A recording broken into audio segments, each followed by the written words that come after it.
This is you. You want to beat Devourer of Gods on Infernum. But this is what footage of you trying to beat Devourer of Gods looks like. How can we solve this problem? Introducing me, the solution to your skill issue.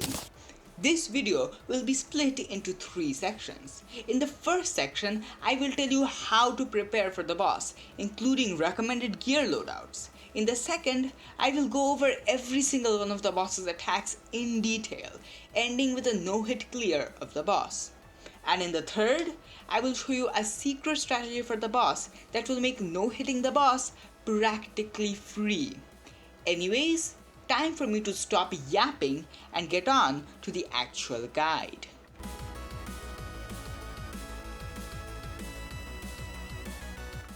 Out of all the 5 major classes, I find Mage to be the best and Summoner to be the worst against Devourer of Gods. But no matter what class you play, the armor you use stays mostly the same. You can use a Blood Flare armor if you're a coward. The Omega Blue armor, on the other hand, is reserved for true Giga Chats like me. If you're playing Summoner or Stealth Rogue, please do not try to mimic us Giga Chats and just stick to Blood Flare armor, as those are the only 2 exceptions where using Omega Blue armor will get you murdered both by the boss in-game and the community in real life. As for weapons, we want the Void Edge or Death's Ascension for melee. For Ranger, there are a lot of weapons which are good against the boss, including the Sulphurous Acid Cannon, the Fetid Emesis, the Septic Skewer, or the 7 Strikers if you're rich enough. Use whichever one you personally like the most. For Mage, you want the Vitriolic Viper if you have beaten Old Luke previously, or the Fate's Reveal if you haven't. For Summoner, you want the Stellar Taurus Staff as your summon and the Cadaverous Cannon as your sentry. If you have not beaten Old Duke yet, the Lunar Portal Staff should be your sentry instead. For Rogue, you want to use the Jaws of Oblivion with Stealth. As for accessories, no matter what class you play, you need to have the Elysian Wings and the Elysian Aegis if you do not want to be unalived. Other than that, your accessories are mostly class dependent. If you're playing Mage, you should have at least some variant of the Mana Flower. If you're playing Summoner, you need the Star Tainter Generator and the Status's Curse. And if you're playing Rogue with Stealth, you want the Dark Matter Sheath and the Abyssal Mirror. Other than that, there are far too many accessories in the game for me to be able to name them all, so fill in the rest of your slots with whatever fits your playstyle. Just know that for this boss, damage is always more valuable than survivability. For potions, the Gravity Normalizer potion is the only one that I find to be required. However, there are many other potions whose effects feel insignificant alone but add up to make a huge improvement to your fight. So I will show most of the potions I recommend on screen now. As for mounts, I recommend you grabbing the Brimrose. The reason for having this mount will be explained later. Additionally, you can also have the Slimy Saddle if you're skilled enough to be able to properly utilize it. But if you already had this skill, you probably would not be watching this video. The Bobbert Hook should be used as your hook. For our controls, I will mostly be using the default controls. However, using the Dash Override keybind added by Calamity is incredibly useful for this boss and the entirety of Infernum in general. I will have that set to F, but you can set that to whatever you like. Finally, your arena size completely depends on your confidence with the fight. More skilled players can easily beat the boss on a really small arena. But if it's your first playthrough, don't expect to be able to do that. My recommendation is to stick to the arena that you used for previous bosses. And if that arena feels too short, extend it. Keep on repeating until you don't feel the need to expand your arena further. Anyways, now that we have done our preparation, it's time for us to learn how exactly to beat the boss. According to the wiki, there are 2 attacks in the first phase, the Godslayer Charge and the Laser Net attacks. During the Godslayer Charge attack, the Devourer of Gods chases after the player, quickly charging headfirst when near them. It will continue this behavior until the end of the attack. During the laser net attack, the Devourer of Gods fires a large amount of lasers all at once, telegraphed by a spread of blue net line. The boss is incorporeal during this. It is very clear that from reading the wiki, you understood absolutely nothing. So let me explain the attacks more clearly to those of you incapable of reading.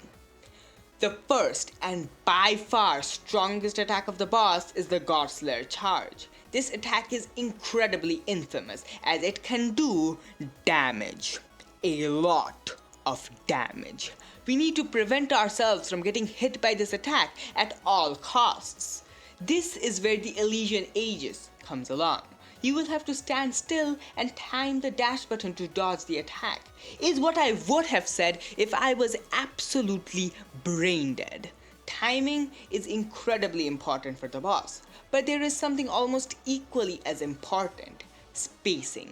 When the boss is below you, you should be trying to move up, and when the boss is above you, try to move down. This will put more space between you and the boss and make the time between the dashes way more reasonable and will make the fight in general a lot easier. Also, on a quick side note, there are two main ways to dodge the attack. One is vertically and the other is horizontally. I found dodging the boss horizontally to be way more consistent, so I stuck with that. The second and far more reasonable attack for the first phase is the laser net attack. This attack summons a lot of lasers, which are all aimed towards one region. That region being where the player is situated at the time of the attack being used. Simple maths will tell us that the further we get from the central point, the easier it is to dodge the attack. The best way to be able to get a lot of speed in a short span of time is to use hooks. More specifically, the bobbit hook. The best way to dodge this attack is to use the bobbit hook to get a lot of speed vertically and then drop down one layer of platforms so you can repeatedly go up without running out of space. The boss not dealing contact damage during this attack makes dodging way easier. The second phase is really not that different from the first. It adds two new attacks for the boss, the Reality Tear and the Patterned Laser Beams.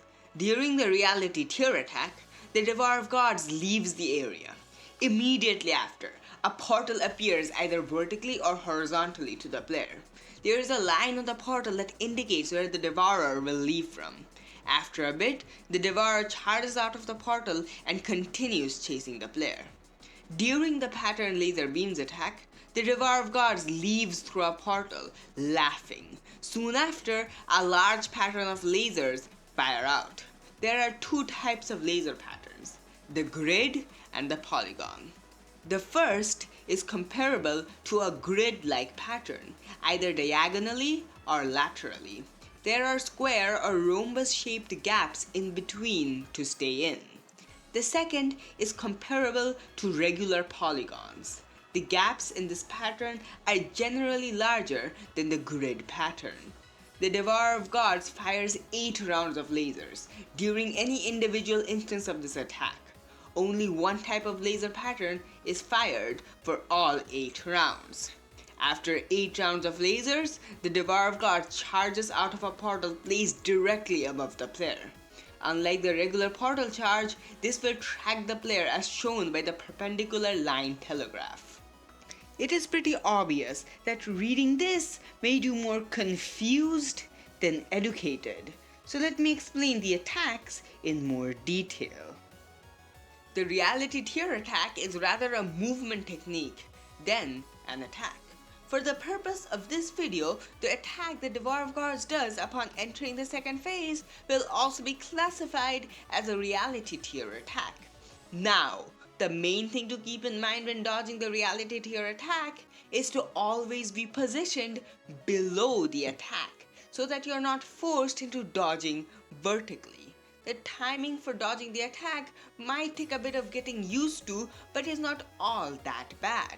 However, let's say that you were taken into an unfortunate situation where you had to dodge the attack vertically and ended up running out of space. What can we do? I have invented a really cool way to not take damage in this scenario. If you're put into this tricky position, what you can do is to dodge the exact opposite direction you were dodging previously. If done properly, this will put you into a hole inside the boss from where you can continue dodging horizontally safely. This is quite an advanced technique, so always reserve this as a last resort, as you may not always be able to do this successfully. The patterned laser beams look really intimidating, but in my opinion is one of the easiest attacks to dodge in the entire mod. Just equip the Brimrose mount and move to the safe zones inside the laser. If you struggle to dodge this attack, you are lying, as you probably don't have the skill to even reach this attack. Most of the boss's other attacks are also greatly enhanced in this phase, with the Gorsler charge being faster and the laser net containing more lasers.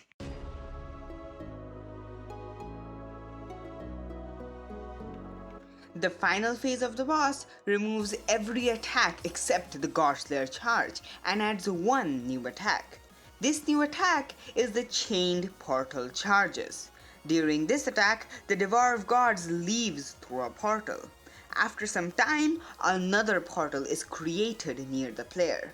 The Devourer of Gods charges through this portal into another one. The Devourer of Gods charges are accompanied by a radial pattern of fireballs. Although the Devourer is vulnerable during this attack, but due to its high speed, is very hard to consistently hit. After 5 desperate portal charges, the Devourer of Gods creates one last portal above the player before charging out of it. This attack works roughly the same as the desperate portal charges but has slightly increased startup. It doesn't summon fireballs during the final attack. This attack is quite unique from the rest of the boss's attacks and is really easy to get hit by. What you want to do is to dash at the same time that the boss comes out of the portal to avoid getting hit by the Devourer itself. But the direction in which you dash also matters. Think of the point from where the fireballs spawn to be the death point, because I'm just that creative at making names. Your goal is to be as far away from the death point as possible. As such, you should dodge away from the boss rather than towards it. More experienced players might find use for the slimy saddle during this section, but if you're new, I would recommend against using it. The Gorsler charge attack remains unchanged during this phase.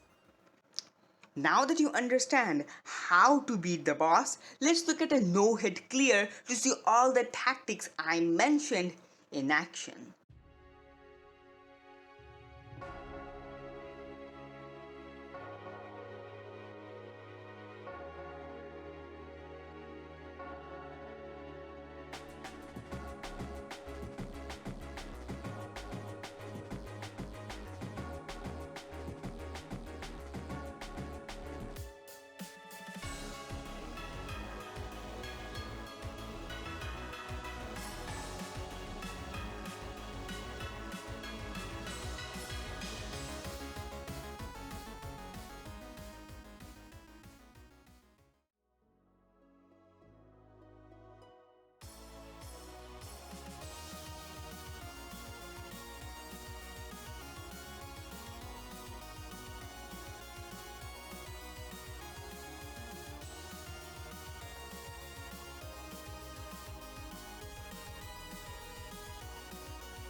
Now, my DPS during the boss is a lot higher than what it would normally be, as my build is heavily focused on damage and is incredibly glass cannon. If you're planning to no-hit the boss, however, I personally would recommend against doing this, as there exists a way of no-hitting the boss which is a lot easier than doing it normally. For this tactic, I will use the Mage class with the Omega Blue armor. My weapons will be the Fates Reveal and the Vitriolic Viper. As for accessories, I will use the Arcane Flower, the Elysian Wings, the Elysian Aegis, the Sigil of Calamitous, the Reaper Tooth, the Destroyer Emblem, and the Celestial Emblem. I will use the Gelatinous Pillar as my mount and the Bobbit Hook as my hook, with everything reforged to menacing and my weapon reforged to mythical. I will also have max upgrades for both my rage and adrenaline bars. I also got all the mana upgrades I could get. For this strategy, you want to actually hold on from damaging the boss in the first phase in some sections. We want to make sure that our adrenaline and rage bars are completely up by the time we enter the second phase. After we have both our bars filled up, we want to finish the phase and enter the second. The moment the boss starts the second phase, we want to fill the area through which the boss will move with the projectiles from the Fate's End. As soon as the boss spawns, we want to blast our rage, adrenaline, and abyssal madness at the same time to practically skip the second phase. After skipping the hardest section of the fight, we only have to beat the third phase and secure ourselves a victory. If you like this guide, please consider subscribing, as this certainly won't be the last guide I make. If there is anything I missed, feel free to comment it, and I might add it to the description of the video. Also, if you're interested in what I think about the Devourer of Gods as a boss, go check out the video I made on that topic. That video is the first part of a series I'm working on, where I review every boss in Infernum, and I would greatly appreciate it if you watched that video. Anyways, that's all I have to say for today. Goodbye.